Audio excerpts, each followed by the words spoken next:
வணக்கம் ஃப்ரெண்ட்ஸ். இன்னைக்கு என்ன பார்க்க போறோம்னா, விழுப்புரம் மாவட்ட நீதிமன்றத்தில் வந்து ஜாப் வேகன்சி விட்டுருக்காங்க. கல்வி தகுதி 5வது 8வது 10வது பாஸ் ஆயிருந்தா போதும். சம்பளம் பார்த்தீங்கன்னா 15,900 ரூபாய். முழுமையாக வீடியோ பாருங்க, கறந்து கொண்டு வீடியோ ஸ்கிப் பண்ணாதீங்க.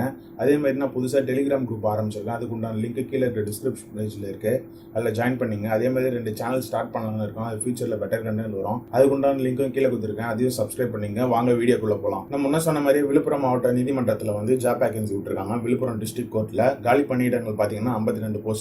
வேலையிடம் வந்து பாத்தீங்கன்னா Villupuram. Name of the post and number of vacancy பாத்தீங்கன்னா ரெக்கார்ட் கிளர்க்கு 8 போஸ்ட்டுக்கும், ஆஃபீஸ் அசிஸ்டன்ட் 30 போஸ்ட்டுக்கும், நைட் வாட்ச்மேன் 11 போஸ்ட்டுக்கும், ஸ்வீப்பருக்கு 3 போஸ்ட்டுக்கும், டோட்டலா 52 போஸ்ட்டுக்குனான காலி பணியிடங்கள் இருக்கு. அதே மாதிரி எஜுகேஷன் கல்வி தகுதி பாத்தீங்கன்னா ரெக்கார்டு கிளர்க்கு வந்து மினிமம் 10வது பாஸ் ஆயிருக்கணும், ஆஃபீஸ் அசிஸ்டன்ட் வந்து மினிமம் 8வது பாஸ் ஆயிருக்கணும், நைட் வாட்ச்மேனுக்கு 5வது பாஸ் ஆயிருக்கணும், ஸ்வீப்பருக்கு 5வது பாஸ் ஆயிருக்கணும் ஃப்ரெண்ட்ஸ். அதே மாதிரி வயது வரம்பு பாத்தீங்கன்னா உங்களுக்கு schedule caste, schedule Arunthathiyar, schedule tribes, distribute widows, all the caste பாத்தீங்கன்னா 18ல இருந்து 35 வயசுக்குள்ள இருக்கணும். அதே பேக்வர்ட் கிளாஸ் முஸ்லீம், அதே மாதிரி மோஸ்ட் எம்பிசி, அதே மாதிரி டிசி கம்யூனிட்டில இருக்கிறவங்களுக்கு பாத்தீங்கன்னா 18ல இருந்து 32க்குள்ள இருக்கணும். ஓசி கேட்டகரியில இருக்கிறவங்களுக்கு 18ல இருந்து 30 இயர்ஸ்க்குள்ள இருக்கணும்னு சொல்லியிருக்காங்க வயது வரம்பு. அதே மாதிரி சம்பள விவரங்கள் பாத்தீங்கன்னா ரெக்கார்ட் கிளர்க்கு வந்து பாத்தீங்கன்னா 15,900 ரூபான்னு சொல்லியிருக்காங்க.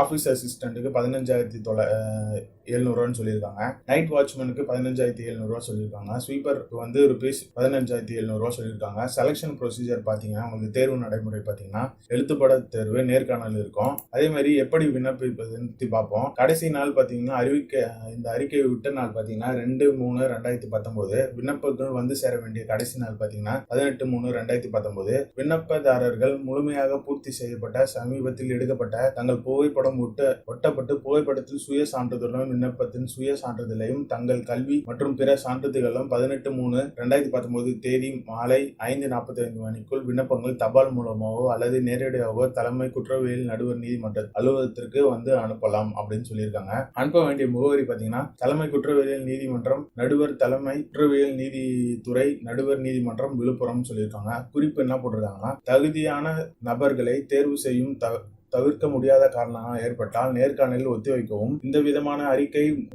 முன் அறிவிப்பின்றி ரத்து செய்யவும் விழுப்புரம் தலைமை குற்றவியல் நீதிமன்றம் அவருக்கு முழு அதிகாரம் உண்டு. இத்துடன் இணைக்கப்பட்டுள்ள விண்ணப்பதாரர்களுக்கான அறிவுறுத்தல் படித்து தவறாத பின்பற்றுமாறு விண்ணப்பதாரர்கள் கேட்டுக்கொள்ளப்படுகிறது. 18/3/2019 மாலை 5:45க்கு பிறகு கிடைக்கப்பெறும் விண்ணப்பங்கள் ஏற்றுக்கொள்ளப்பட மாட்டாதுன்னு சொல்லியிருக்காங்க. விண்ணப்பதாரர்களுக்கான அறிவுரைகள். ஒரு விண்ணப்பதாரர் ஒரு பதவிக்கு மேல் விண்ணப்பிக்க விரும்பினால் ஒவ்வொரு பதவிக்கும் தனித்தனியாக விண்ணப்பம் அனுப்ப வேண்டும். தனித்தனியா வந்து அப்ளை பண்ண வேண்டும் சொல்லியிருக்காங்க. விண்ணப்பதாரின் விண்ணப்பத்தின் உரையின் மேல் விண்ணப்பிக்கும் பதவியின் பெயர் மற்றும் இன சுழற்சி பிறவி தவறாத எழுதி அனுப்பிவிடும். அதாவது உங்க என்வலப் கவர் மேல நீங்க எந்த போஸ்ட்டுக்கு அப்ளை பண்றீங்க, அதே மாதிரி இன்ன கம்யூனிட்டி சார்ந்தவங்கன்னு சொல்லிட்டு மென்ஷன் பண்ண சொல்றாங்க. ஒரு விண்ணப்பதாரர் ஒரு பதவிக்கு ஒரு முறை மட்டுமே விண்ணப்பிக்க வேண்டும். ஒன்றுக்கு மேற்பட்டு சமர்ப்பிக்க வேண்டும் நினைச்சீங்கன்னா அதுக்கு தனித்தனியா நீங்க அப்ளிகேஷன் தனித்தனியா போடணும். ஒரு போஸ்ட்டுக்கும் ஒரே போஸ்ட்டுக்கு எல்லாத்துலயும் வச்சிடக்கூடாது. அதே மாதிரி புகைப்படத்தை விண்ணப்பத்தில் அதற்கான குறிப்பிட்டுள்ள இடத்தில் ஒட்ட வேண்டும். அப்ளிகேஷன் காப்பி அந்த போட்டோ எங்க ஒட்ட சொல்லியிருக்காங்களோ அங்க ஒட்டணும். புகைப்படத்தின் மேல்புறம் சுய சான்று இணைக்க வேண்டும். புகைப்படத்தை விண்ணப்பத்தின் பின் அடித்து இணைக்க கூடாது. பின்னாடி வந்து போட்டோ அடிக்கக்கூடாது. அந்த அப்ளிகேஷன் ஃபார்ம்ல ஒட்டி அனுப்பணும். முழுமையாக பூர்த்தி செய்யப்பட்ட விண்ணப்பங்கள் மற்றும் தவறான தகவல் கொண்டுள்ள விண்ணப்பங்கள் ஆரம்பத்திலே நிராகரிக்கப்படும். அதாவது தப்பான இன்ஃபர்மேஷன், தப்பான இது கொடுத்திருந்தாங்கன்னா ஃபர்ஸ்டே வந்து உங்களுக்கு கேன்சல் பண்ணுவாங்க. அனைத்து தகவலும் பரிமாற்றமும் தேர்வு நேர்காணலுக்கான அழைப்பு https://district.ecourts.go.in விழுப்புரம் என்ற இணையதள வலையில் மட்டுமே வெளியிடப்படும். வேறு எந்த வகை முறையிலும் விண்ணப்பதாரன் தனிப்பட்ட முறையில் தகவலை தெரிவிக்கப்பட மாட்டாது. எனவே விண்ணப்பதாரன் மேற்கூறிய இணையதள வளத்தை தொடர்ந்து கவனித்து தகவலை அறிந்து கொள்ளுமாறு கேட்டுக்கொள்கிறது. சுய சான்றிதழின்படி வயது, ஜாதி, கல்வி, தொழிற்கல்வி மற்றும் வேலைவாய்ப்பு அலுவலகம் பதிவு அட்டை ஆகிய சான்றிதழின் நகலை மட்டுமே விண்ணப்பத்துடன் இணைத்து அனுப்ப வேண்டும். எக்காரணம் கொண்டும் அசல் சான்றிதழ்களை இணைக்கப்படக்கூடாது. ஒரிஜினல் வந்து வச்சு அட்டாச் பண்ணி அனுப்பக்கூடாதுன்னு சொல்லியிருக்காங்க. இதுதான் அதோடைய அப்ளிகேஷன் ஃபார்ம். விண்ணப்ப படிவம் தலைமை குற்றவியல் நடுவர் நீதிமன்றம். ரைட் ஹேண்ட் சைடில் உங்க போட்டோ ஃபிக்ஸ் பண்றேங்க. என்ன சுழற்சி குறியீடுன்னா நீங்க என்ன கம்யூனிட்டி சார்ந்தவங்கன்னு மென்ஷன் பண்ணுங்க. பிசிஆர், டிசிஆன்றது. விண்ணப்பத்தின் பதிவு பெயர் மற்றும் குறியீட்டு எந்த போஸ்ட்டுக்கு அப்ளை பண்றீங்களோ அந்த போஸ்டோட பேர் எழுதுங்க ஃபர்ஸ்ட் காலத்துல. 2வது காலத்துல உங்க பேரு, தமிழ் சான்றிதழ் உட்பட, அதாவது உங்க சர்டிபிகேட்ல எப்படி இருக்கோ அதே மாதிரி மென்ஷன் பண்ணுங்க. அதே மாதிரி இங்கிலீஷ்லயும் எழுதுங்க கீழே. அதே மாதிரி உங்க தந்தை இல்ல கணவர் பெயர், பிறந்த தேதி, மாதம், வருடம், நாள் அப்படி பண்ணுங்க. அதே மாதிரி பாலினம் ஆண் பெண் திருநங்கையான்னு சொல்லிட்டு மென்ஷன் பண்ணுங்க. கல்வி தகுதி மற்றும் மாற்றுத்திறனாளியா இருந்ததுங்கன்னா அவங்களோட சர்டிஃபிகேட் மென்ஷன் பண்ணுங்க. அதே மாதிரி கூடுதலா தகுதி ஓட்டுநர் உங்களுக்கு எக்ஸ்பீரியன்ஸ் டிரைவிங்ல இருந்ததுன்னா அதையும் மென்ஷன் பண்ணுங்க. இனப்பிரிவு ஸ்கூலுக்கான சான்றிதழ், அதாவது நீங்கள் என்ன கம்யூனிட்டி சார்ந்தவங்களோ அதுக்குண்டானதை டிக் பண்ணுங்க. அதே மாதிரி அதில் உட்பிரிவு என்னது கம்யூனிட்டி, அந்த உட்பிரிவு என்னதுன்னு அதை மென்ஷன் பண்ணுங்க.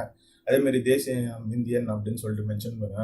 பிறப்பிடம் ஊர் மற்றும் மாவட்டம், எந்த ஊரில் பிறந்தீங்க என்ன டிஸ்ட்ரிக்ட்னு சொல்லிட்டு மென்ஷன் பண்ணுங்க. அதே மாதிரி திருமணம் ஆனவரா இல்லையான்னு சொல்லிட்டு மென்ஷன் பண்ண சொல்கிறாங்க. அதே மாதிரி நிரந்தர முகவரி, முன் அனுபவம் எதனா இருக்கான்னு கேட்குறாங்க. இருந்ததுன்னா எக்ஸ்பீரியன்ஸ் சர்டிஃபிகேட்டும் வச்சு அனுப்புங்க. முன்னுரிமை கோரினா ஆமெனில் ஒருவற்றை தேர்ந்தெடுக்கும் ஒரு சான்றிதழ் நகலை இணைக்கப்படும். முன்னுரிமைனா அதுக்கேற்ற மாதிரி எக்ஸ் சர்வீஸ்மேனு, மாற்றுத்திறனாளி, அது மாதிரி எதனா இருந்தீங்கன்னா அதோட டாக்குமெண்ட்ஸை வச்சு அனுப்புங்க. இதில் என்ன கேட்டகரியில் வரீங்களோ ஆதரவற்ற விதவை, மாற்றுத்திறனாளி, முன்னாள் இராணுவ படை வீரர், இல்லை கலப்பு திறமை செய்து கொண்டவர் அப்படின்றது தான் மென்ஷன் பண்ணி அனுப்புங்க. அதே மாதிரி தமிழ் வழி கற்றவரான்றது கேட்குறாங்க. ஆம்னா ஆம்னு போடுங்க, இல்லைன்னு போடுங்க. விண்ணப்பதாரர் ஏதாவது குற்ற வழக்கில் தனிப்பட்டதாக ஆமெனில் எதனா கம்ப்ளைண்ட் உங்கள் மேலே எதனா இருக்கான்ற மாதிரி கேட்குறாங்க. அது இருந்தால் இருக்குன்னு போடுங்க, இல்லைன்னா இன்னும் மென்ஷன் பண்ணுங்க. விண்ணப்பதாரின் சிவில் கிரிமினல் வழக்கு ஏதேனும் நிலுவையில் உள்ளதா அப்படின்ற மாதிரி கேட்குறாங்க. விழுப்புரம் மாவட்டத்தில் கணவர் மனைவி உடன் பிறந்தவர் தற்போது நீதிமன்றத்தில் பணியாளரும் உள்ளரா, அவற்றின் பெயர் பற்றி விவரம், அதாவது இன்கேஸ் உங்கள் சொந்தக்காரங்க யாருன்னா உள்ள வேலை செய்கிறாங்கன்ற மாதிரி இருந்ததுன்னா அதை மென்ஷன் பண்ணுங்க. அதையும் தேவைப்பட்டிருந்த சான்றுகளின் எண்ணிக்கை, என்னென்ன டாக்குமெண்ட்ஸ் இந்த அப்ளிகேஷன் கூட வைக்கிறீங்களோ அதோட நம்பர்ஸ் 10 காப்பி எக்ஸ்ட்ரா வச்சிருக்கேன்.